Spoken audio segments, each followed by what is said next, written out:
Hoy vamos a meditar en el capítulo 14 del Deseado de todas las gentes, que se llama Hemos hallado al Mesías. Es un capítulo que tiene un mensaje especial. De hecho, pues tiene varias lecciones, pero hoy quiero hacer un enfoque porque creo que es la base del capítulo. Todo el capítulo está basado en Juan 1, 19 al 51. Es un bloque largo de versículos y hay varias cosas que ocurrieron allí, pero queremos hacer un énfasis especial en esta mañana y tiene que ver con la misión. El título mismo nos lo dice: hemos hallado al Mesías. Y para eso los quiero invitar a buscar allí Juan capítulo 1 y vamos a mirar el versículo 40, 41 y 42. Juan 1, 40 al 42. Y nos dice la palabra de Dios, dice: Andrés, hermano de Simón Pedro, era uno de los dos que había oído a Juan y habían seguido a Jesús. Aquel encontró primero a su hermano Simón y le dijo: hemos encontrado al Mesías, que significa el Cristo, y lo trajo a Jesús. Mirándolo Jesús dijo: tú eres Simón, hijo de Jonás, tú serás llamado Cefas, que es decir, Pedro. Este fue el primer encuentro que tuvo de manera personal el Señor Jesucristo con sus primeros discípulos. Y justamente el capítulo 14 del Deseado a todas las gentes, donde nos habla de que hemos hallado al Mesías, nos habla de ese primer encuentro de los discípulos con Jesús, cuando Él empezó a reclutar a los que serían las cabezas principales de la iglesia cristiana, los 12 apóstoles. Pero el libro nos está hablando de que Juan el Bautista se encuentra allí, a orillas del Jordán, está predicando su poderoso mensaje de arrepentimiento.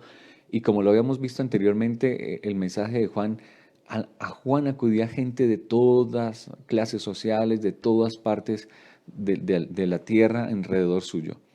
La predicación de Juan se había posesionado tan profundamente de la nación que exigía la atención de las autoridades religiosas. Todo el mundo se presentaba. Y claro, como había sido tan impactante, había llamado tanto la atención del pueblo, pues no dejaban de presentarse allí los líderes religiosos para saber qué era lo que decía, como según ellos decían, este palabrero. Hacía mucho que Israel no había tenido un profeta. Hacía mucho que no se había realizado una reforma como la que se presenciaba. El llamamiento a confesar los pecados parecía nuevo y sorprendente.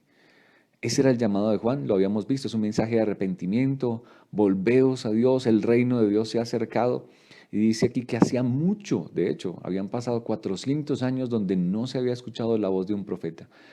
Lo triste de toda esta historia es que aunque fueron los líderes religiosos y puede ser que reconocían que era un profeta, no estaban dispuestos a aceptar ese llamado de Juan por su elevada posición y por sus prejuicios. Aquí nos dice que el llamamiento a confesar los pecados parecía nuevo y sorprendente. Qué triste que eso sea lo que pase y tal vez pueda pasar con nosotros hoy en día. Que haya un llamado al arrepentimiento, haya un llamado a confesar nuestros pecados y nos parezca que ese mensaje puede ser muy fuerte para nosotros. Pasó en ese momento. Juan llamaba a arrepentirse, a llamar el pecado por su nombre, y muchos se alarmaban y muchos rechazaron. Y no permitamos que eso sea lo que pase hoy, porque es el mismo llamado. Dios está llamando en torno a su segunda venida a que confesemos el pecado, a que manifestemos arrepentimiento. Tristemente, muchas veces cuando se señala el pecado y cuando se empieza a decir: hey, mira, tú estás en esta circunstancia y estamos equivocados y estamos pisoteando la ley de Dios, los principios, a nosotros nos parece que, no, pero ese mensaje está muy fuerte, eso es muy fanático, no hay que no hay que ser alarmistas con el mensaje. Y tendemos, puede ser, a rechazar porque estamos acostumbrados o no queremos que Dios nos mueva de nuestra comodidad. El mensaje de Juan era un llamado al arrepentimiento. El mensaje para preparar la segunda venida de Jesús es igual, un llamado al arrepentimiento. Examina tu vida. No estés acomodado, no estés tan arrullado por las circunstancias que cuando alguien viene y te señala el pecado a través de la palabra de Dios, en vez de abrazar ese mensaje, te pongas como los maestros religiosos de esa época que sientan que no, este mensaje no es para nosotros y este hombre es un fanático y hasta su manera de hablar y todo no es la adecuada, porque eso fue lo que ellos pensaron. Sin embargo, se reunieron allí y empiezan a cuestionar a Juan, ¿no? Le preguntan si realmente tú, ¿quién eres, no? ¿Quién eres tú? ¿Con qué autoridad haces lo que estás haciendo? Y él ya sabía con qué venían. Él decía, estaban esperando si era que él se iba a proclamar como el Mesías y él les contestó, "No, yo no soy el Mesías, yo no soy el Cristo. Pues eres tú Elías". Ellos incluso, dice el libro, que llegaron a creer que Elías, según una profecía que se encuentra allá en el libro de Malaquías, vendría antes de que viniera el Mesías. Así que ellos esperaban, ¿acaso eres tú Elías? Aunque bueno, no vamos a avanzar en esto, pero el mismo Señor Jesús dijo que él era el Elías que habría de venir. Así que ellos ni siquiera lo reconocieron que realmente era Elías. Y él dijo, no, yo no soy. ¿Eres tú el profeta? Ellos también, dice el libro, que creían que Moisés habría de resucitar antes de la venida del Mesías, sin reconocer y sin saber que de hecho Moisés ya había resucitado y estaba en el cielo. Pero él dijo, no, yo no soy el profeta, yo soy simplemente una voz que clama en el desierto. Y él cita un texto del Antiguo Testamento que aquí está en el libro, dice, voz que clama en el desierto, barred el camino a Jehová, enderezad calzada en la soledad a nuestro Dios. Todo valle sea alzado, bájese todo monte y collado, lo torcido se enderece, lo áspero se allane, y manifestaré la gloria de Jehová, y toda carne juntamente la verá. El mensaje de Juan, el propósito de Juan era preparar el camino para la venida de Jesús. Y noten allí, dice, el monte que se baje, el que está muy abajo que suba, lo que está áspero que se alice, y lo que está torcido que se enderece. Y ahí nos está hablando a nosotros también de la importancia de la preparación para la venida de Jesús. Dice que si el pueblo se prepara, si Juan cumple ese propósito, y recuerden que vimos en capítulos anteriores que nosotros estamos siendo representados por la obra de Juan el Bautista en ser precursores de la segunda venida de Jesús. Dice, si nosotros cumplimos esa obra de reforma, de cambio en nuestra vida, dice, manifestaré la gloria de Jehová y toda carne juntamente la verá. Ese es el mensaje que nosotros debemos impartir. Es una obra de reavivamiento, de adentro hacia afuera para que produzca un cambio en nuestra experiencia. No puede ser, hermanos, que sigamos viviendo una vida como estamos. No puede ser que sigamos viendo lo que estamos viendo, escuchamos lo que estamos escuchando y que simplemente pensemos, ay, no, pero es que tampoco es que se ponga uno con el fanatismo de las cosas porque si no, entonces, ¿qué va a hacer uno? No, es un mensaje de advertencia. Atiende, date cuenta, examina por tu vida si realmente estás viviendo una vida a la altura del carácter y el llamado que el Señor te ha hecho. Cuando el Espíritu de Dios conmueve el alma con su maravilloso poder de despertarla, humilla el orgullo humano. Aquí está. Cuando el Espíritu conmueve tu corazón y te hace despertar de ese letargo espiritual en el que nos encontramos, lo primero que hace es humillar ese orgullo, el sentirnos todo está bien, no está pasando nada, tú no me vengas a decir cómo debo hacer las cosas. No, la persona se pone sensible a la voz del Espíritu Santo y reconoce, sí, sí, pastor, estoy mal, estoy alejado de la presencia de Dios, he descuidado la oración, he descuidado el estudio de la palabra, he prestado más mis ojos a los entretenimientos modernos. Humilla el orgullo humano, dice, el placer mundanal, la jerarquía y el poder son tenidos por inútiles. Es lo que estamos diciendo. El placer mundanal, ¿cuál es? Pues lo que nos produce placer en este mundo. Dice, ya no le veo. Sí, no estoy diciendo, y lo he repetido varias veces, no se trata de enclaustrarnos y escondernos y mirar como todo que es satánico. No, pero yo ya empiezo a organizar mis prioridades. ¿Qué ocupa el primer lugar en mi vida? Sí, debemos recrearnos, debemos pasar otras cosas que son importantes para nuestra vida personal, pero el placer mundanal, la jerarquía, ya no estoy peleando por qué cargo puedo ocupar. Y ahorita que nos encontramos en cuarentena es donde más nos damos cuenta. Ya en este momento, ¿qué jerarquía? ¿Qué cargo? Leía por ahí una pequeña publicación que me mandaron por el WhatsApp. Esta situación nos ha hecho dar a conocer que tanto el rico como el pobre, todos van al mismo lugar. Y eso es algo que nos debe hacer reconocer. Cuando el Espíritu Santo viene a despertarnos, nos humilla, dice, humilla nuestro orgullo, no es que nos humille, humilla nuestro orgullo, y el poder son tenidos por inútiles. Son destruidos los consejos y toda altura que se levanta contra la ciencia de Dios y se sujeta todo intento a la obediencia de Cristo.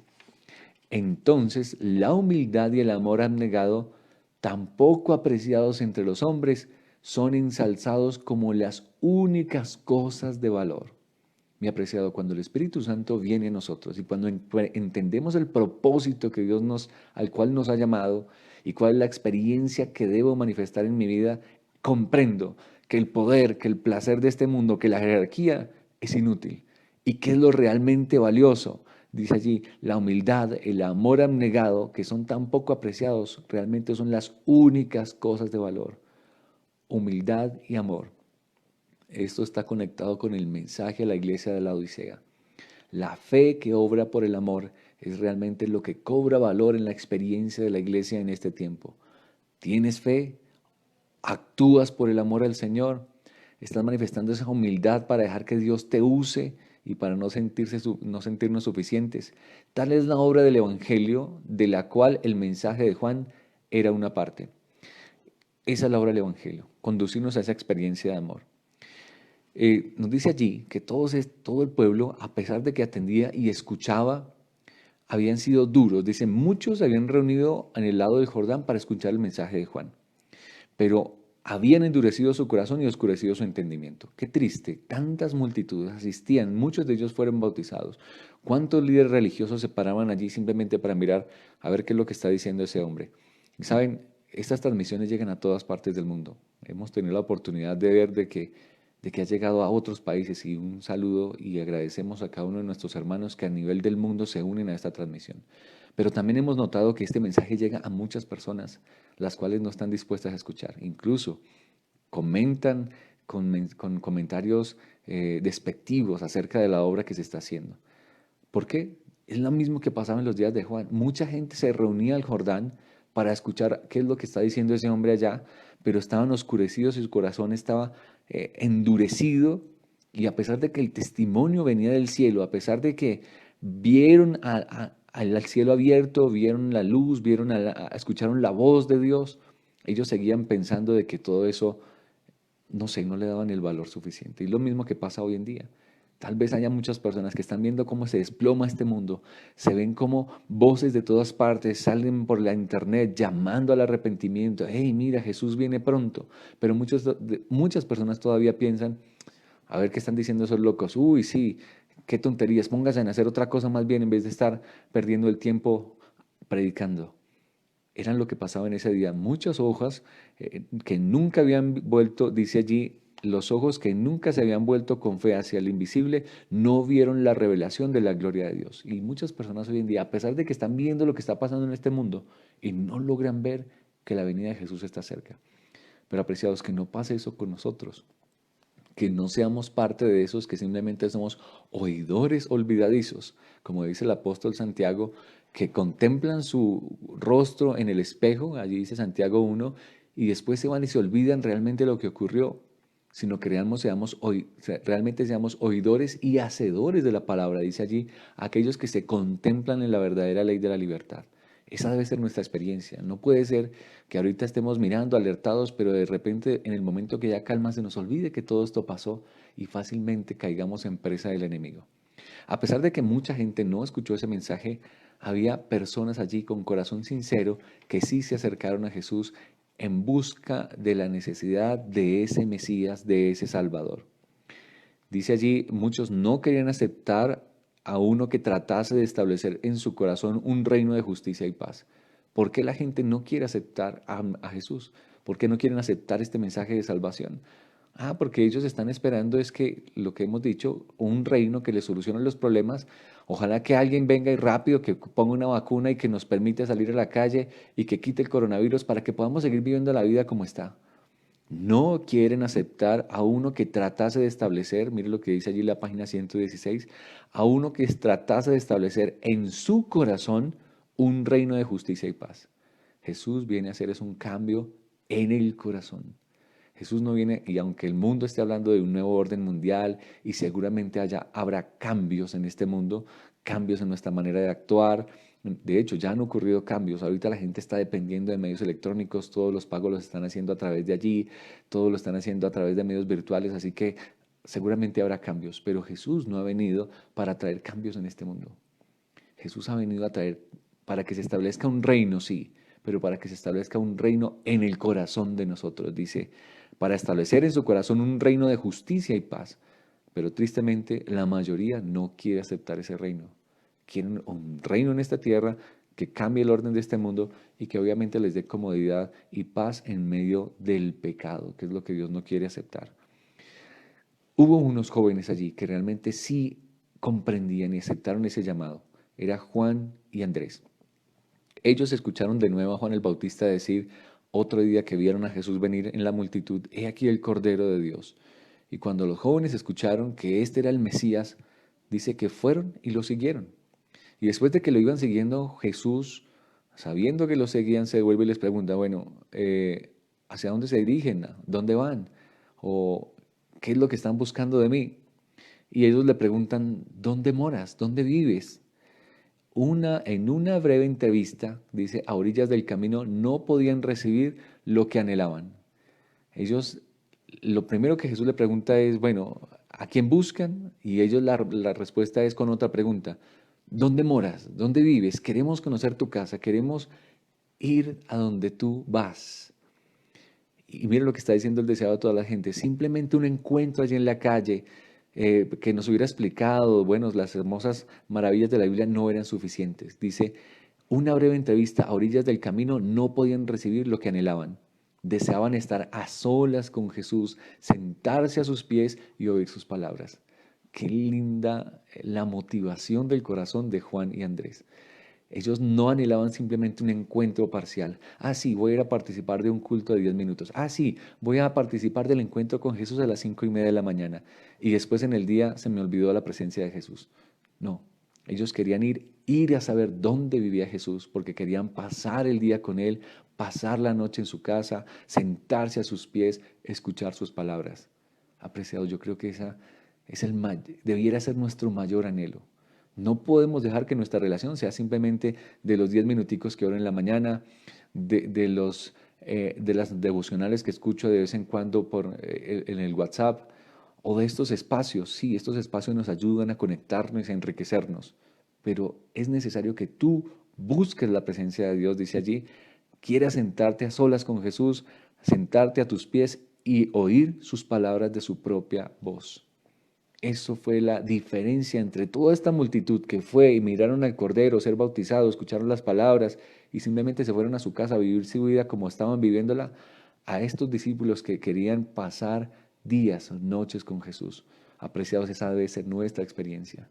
Busquemos a Jesús, querramos pasar tiempo con Él, que nos podamos sentar a sus pies, que podamos escuchar sus palabras a través de la misma Biblia. Tú puedes ir a tener encuentro con Dios, busca la palabra, pide sabiduría del cielo y Él te va a hablar. Él nos va a mostrar lo que es importante para nosotros. Las palabras de Jesús estaban llenas de refrigerio, verdad y belleza. ¿Para qué ir a un alimento de segunda mano si yo puedo ir a la misma fuente que es Jesucristo y a su palabra para que hable a mi corazón? Es la contrición, la fe y el amor lo que habilita al alma para recibir sabiduría del cielo. La fe, obrando por el amor, es la llave del conocimiento y todo aquel que ama conoce a Dios. Y vuelvo y digo, este mensaje está conectado con el mensaje de la iglesia de la Odisea. Lo único que puede abrir la llave para que Cristo en su poder, en su sabiduría, entre en mí, dice allí, es la contrición, es decir, humilla tu corazón delante de Dios. La fe, cree en el poder transformador de Cristo Jesús. Y el amor es lo que habilita al alma para recibir la sabiduría del cielo, que es justamente lo que la iglesia de la Odisea necesita. Esa iglesia de la Odisea somos tú y yo. Una iglesia que se cree suficiente, una iglesia que cree que no tiene necesidad de nada y dice allí Apocalipsis, no se da cuenta que es ciega, pobre, miserable y desnuda. Pero cuando yo me constriño delante de Dios, cuando reconozco su necesidad, la necesidad que tengo de Jesús, voy a Él con fe y depositado en su amor y manifestando ese amor a los demás, entonces se abre la puerta para conocer a Dios, dice allí la página 117. Recuerden, conocer a Dios, conocer a Jesús es vida eterna. Dice allí, su naturaleza impulsiva, su corazón amante y lleno de bondad, su ambición y confianza en sí mismo, la historia de su caída, su arrepentimiento, sus labores, su martirio. El Salvador lo leyó todo y dijo, tú eres Simón, hijo de Jonás, tú serás llamado Cefas, que quiere decir Pedro. Obviamente está hablando en el momento en el que Andrés va, busca a Simón, llama y le dice, hey, ven, hemos encontrado al Mesías. Y cuando él se encuentra con Jesús, dice que Jesús ya atravesaba toda la vida de Pedro, la conocía, su ímpetu, su carácter, sus motivaciones, su bondad. Apreciado, Jesús, Dios te conoce. Con Dios no podemos ser hipócritas. Para Él nuestra vida es una carta abierta. Así que tú puedes manifestar externamente esa piedad y la gente te puede ver en la calle, ay sí, él es el cristiano muy bien vestido el sábado, pero para Dios, Él conoce los motivos de tu corazón. Y conoció a Pedro y por eso le dijo, tú serás llamado piedra. Ya sabía cuál era el carácter de Simón y por qué razón debía ser llamado como se llamó. Él te conoce, Él sabe qué es lo que realmente necesitamos y nuestras motivaciones. Por eso acerquémonos a Dios. A Él no tenemos nada que ocultarle. Y si aún tenemos defectos terribles en nuestro carácter, pues Él está dispuesto a cambiarlos, transformar, porque el nombre representa carácter. Ya no serás Simón, sino serás Pedro. Y es lo mismo que puede pasar con nosotros. Pero seamos honestos con Dios. Vayamos a Él con fe y Él puede hacer esa transformación en nuestra vida. La Biblia dice también que llamó Felipe a Natanael y Natanael también tuvo un encuentro especial. Felipe sabía que su amigo Natanael escudriñaba las profecías y lo descubrió en su lugar de retiro mientras oraba debajo de una higuera. Él sabía que Natanael era un hombre sincero, dedicado, que allá en su casa cogía los libros, estudiaba la profecía y anhelaba porque él ya veía que el cumplimiento de las 70 semanas estaba llegando a su final. Y él decía, debe estar muy cerca por llegar el Mesías. Así que Felipe, que sabía que Natanael era un estudioso, le dijo, hey Natanael, hey, a ti que te gusta la profecía, ven acá, yo quiero presentarte a alguien. Dice, hemos hallado aquí el de quien escribió Moisés en la ley y los profetas, es decir, hemos hallado al que estábamos esperando, al que la profecía anuncia. Dice, para Natanael, a eso le pareció una respuesta directa a su oración. El Señor está contestando mis oraciones. Hemos encontrado al Mesías. Y él tenía en su mente armado un cuadro profético, ¿no? Recuerden cuál es el cuadro profético de los judíos. Viene el Mesías como poderoso conquistador, le aplasta la cabeza a los romanos y nos exalta. Así que él venía esperando a ver quién sería ese poderoso Mesías. Pero Felipe, que también era aún vacilante y dudaba, dice que le dijo, sí, lo hallamos, es Jesús, el hijo de José, de Nazaret. Entonces cuando Natanael escucha, ¿Nazaret? ¿De Nazaret puede salir algo bueno? ¿Puede venir algo bueno? Ahora los prejuicios volvieron a levantarse en el corazón de Natanael. ¿De Nazaret puede venir algo nuevo? Bueno, y entonces Felipe le dice, pues venga y vea. Apreciados, eso puede pasar con nosotros. Tal vez habla una persona que es muy juiciosa para estudiar la profecía, muy juicioso en mirar los escritos, y estamos muy atentos a los libros y a lo que dice la señora White y lo que dice la Biblia. Pero cuando viene el cumplimiento de las cosas y nos damos cuenta que tal vez no están surgiendo como nosotros esperamos, entonces nos llenamos de prejuicios. Porque tal vez nos hemos armado un cuadro profético y creemos que así tiene que ser y así se tiene que cumplir. Y si no se cumple así, eso no es. Ellos estaban pensando que era un rey poderoso que vendría en un caballo con un ejército y conquistaría, otra vez le devolvería el poder a la nación. Pero cuando vienen y le dicen, no, es que es el hijo de José, el hijo del carpintero, viene de Nazaret. ¿Qué? ¿De allá? No, eso no puede ser. Eso no puede ser porque yo estoy esperando a un poderoso conquistador. Apreciados, no sea que nos pase algo así. Y no me voy a detener mucho en esto, pero seamos consecuentes con lo que nosotros creemos, porque tal vez nos hemos armado cuadros mentales. Y voy a dar solo un pequeño ejemplo. Muchos en nuestra iglesia están esperando la ley dominical. Y todo lo que está pasando lo están relacionando con ley dominical. Y entonces no esperan sino que la ley dominical se levante para que, no, es que esto es la ley dominical. Oye, ten cuidado, hay muchas otras cosas que se deben cumplir y no encierres tus ojos solo pensando en ley dominical porque si te quedas esperando eso, de aquí a cuando esto ocurra te vas a dar cuenta que tal vez no has hecho una preparación cabal para las cosas que han de venir. Así que no te llenes de prejuicios, Y no quiero de pronto extenderme en esto, seguramente lo estudiaremos después, pero los acontecimientos sí, son señales de la venida de Jesús. Pero son señales ¿para qué? Para que nos escondamos, salgamos huyendo, para que estemos aprendiendo las alarmas en todo momento y ley dominical, ley dominical, ley dominical. ¡Ey, no!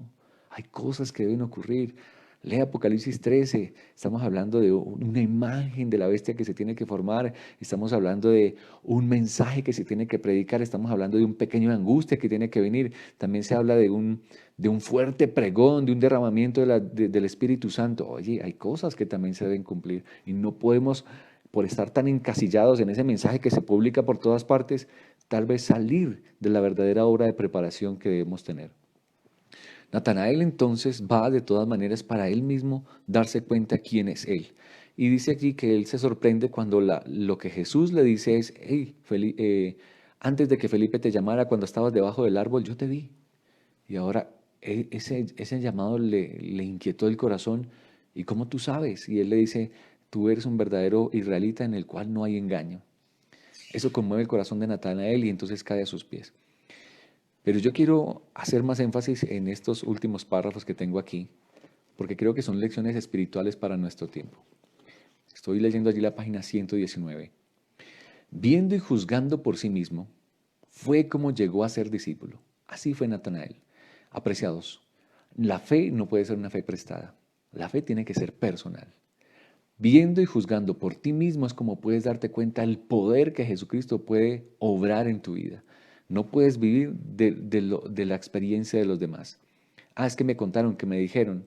No, ve, ten tú mismo ese encuentro con Cristo Jesús. Y cuando Natanael estuvo ese encuentro cara a cara con Cristo, fue que llegó a ser su discípulo. Así sucede hoy en día en el caso de muchos a quienes los prejuicios apartan de lo bueno. Y tal vez hay muchas personas que no se atreven, tienen temor. La iglesia adventista, ¿será que sí me acerco? No, pero es que yo he visto por ahí en internet que esa gente es como fanática, que son una secta, realmente siguen a una señora por allá llamada Elena de White, que creen un poco de cosas raras. Y los prejuicios nos impiden conocer a Jesús. Y entonces yo te invito en esta mañana, ven y ve. Pruébalo por ti mismo. No, ni siquiera estoy hablando del mensaje adventista, es que tú mismo puedas tener esa experiencia con Jesús. Dice, así sucede hoy en el caso de muchos. Mucha gente está prejuiciada. Ven que tal vez tenemos una experiencia linda. Bueno, tal vez no la ven porque tal vez muchos no testificamos de esa. Pero muchos están prejuiciados y se apartan de lo bueno. Dice, cuán diferentes serían los resultados si ellos quisieran venir y ver. Es decir, quisieran venir y probar, tener esa experiencia personal con Cristo Jesús. Y yo te invito, si hay alguien aquí que me escucha, que tal vez está prejuiciado, que está mirando así de lejos, que no se atreve, ven y ve, prueba por ti mismo, date cuenta la experiencia linda que es conocer de manera personal a Cristo Jesús. Ninguno llegará a un conocimiento salvador de la verdad mientras confíe en la dirección de la autoridad humana. Si tú sigues creyendo en la autoridad, ni siquiera te pido que creas en mí, pero si tú tal vez estás creyendo en la autoridad de un hombre, de un pastor, de un sacerdote, de un líder espiritual, y mira, ninguno llegará a una experiencia salvadora si sigue confiando simplemente en dirección humana, ni siquiera en mí, ni siquiera en el mensaje que te estamos proclamando. Como Natanael necesitamos estudiar la palabra de Dios por nosotros mismos. Tú mismo aprovecha esta oportunidad de estar en casa, allá en la quietud. Busca a Jesús y Él mismo irá a tu encuentro. Eso fue lo que pasó con Natanael. Estaba allá debajo de la higuera, leyendo, orando. ¿Y quién fue a encontrarlo? Jesús. Es lo mismo que puede pasar contigo. Dice, necesitamos estudiar la palabra de Dios por nosotros mismos y pedir la iluminación del Espíritu Santo. Aquel que vio a Natanael debajo de la higuera nos verá en el lugar secreto de oración. Los ángeles del mundo de luz están cerca de aquellos que con humildad solicitan dirección divina.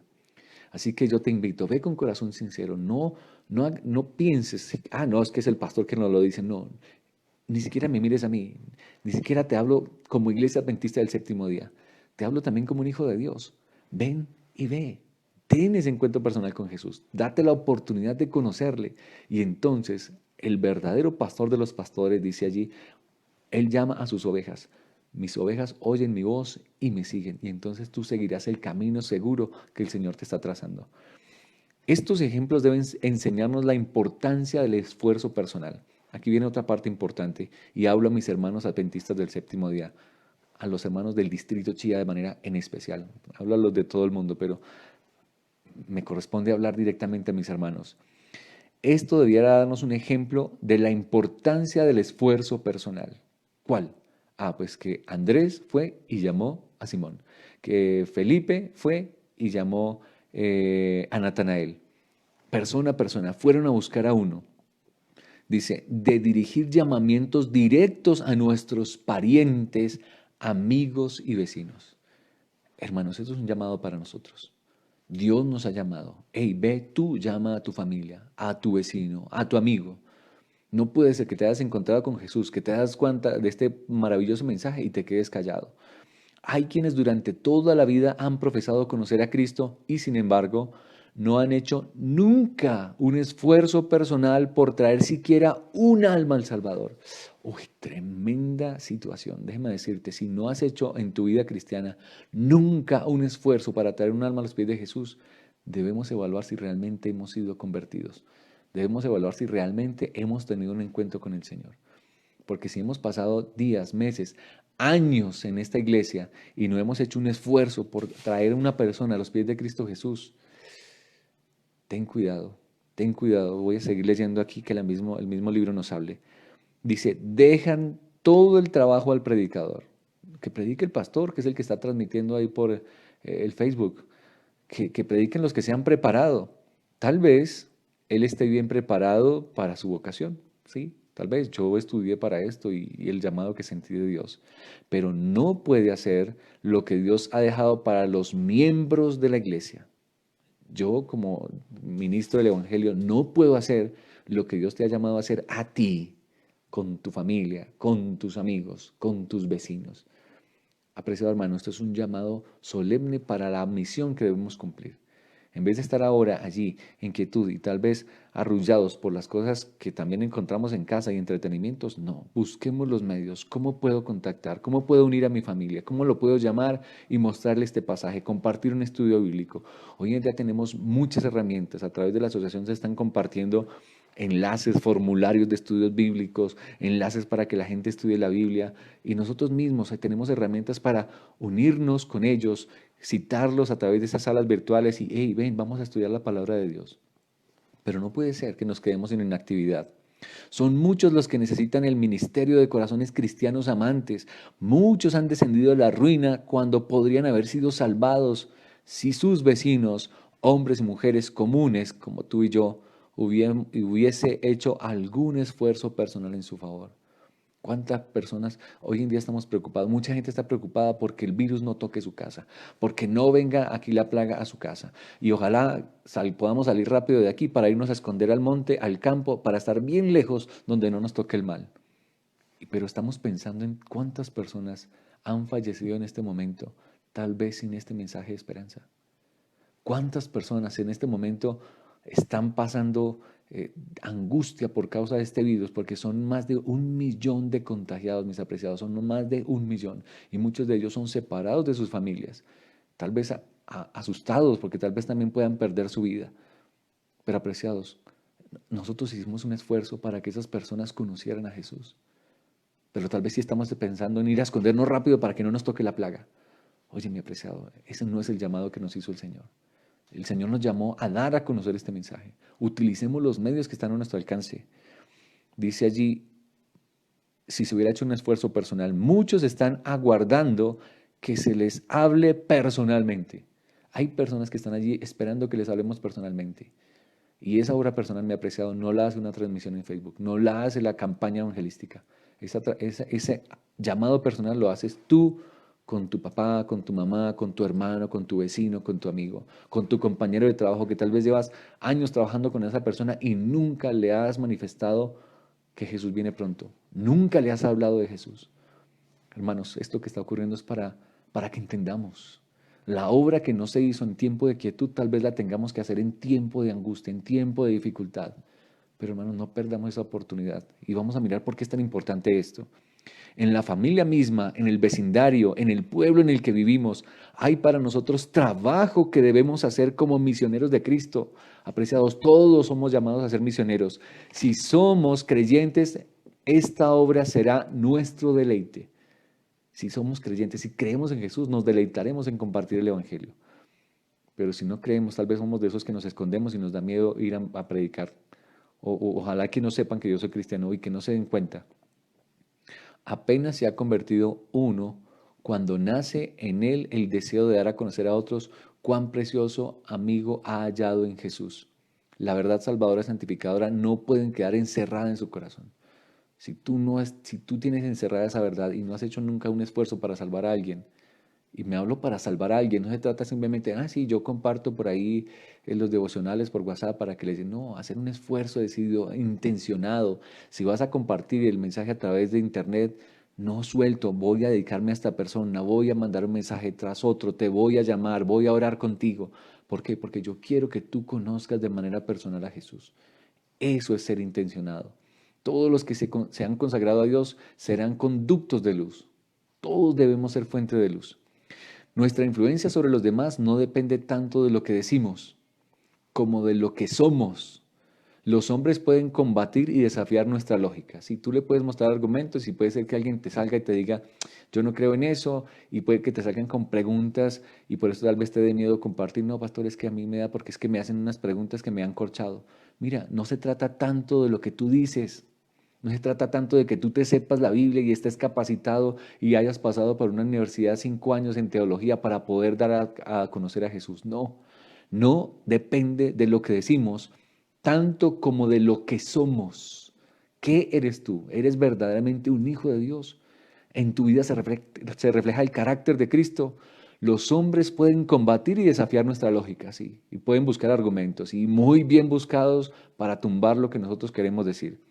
Pueden resistir nuestras súplicas, pero una vida de amor desinteresado es un argumento que no pueden contradecir.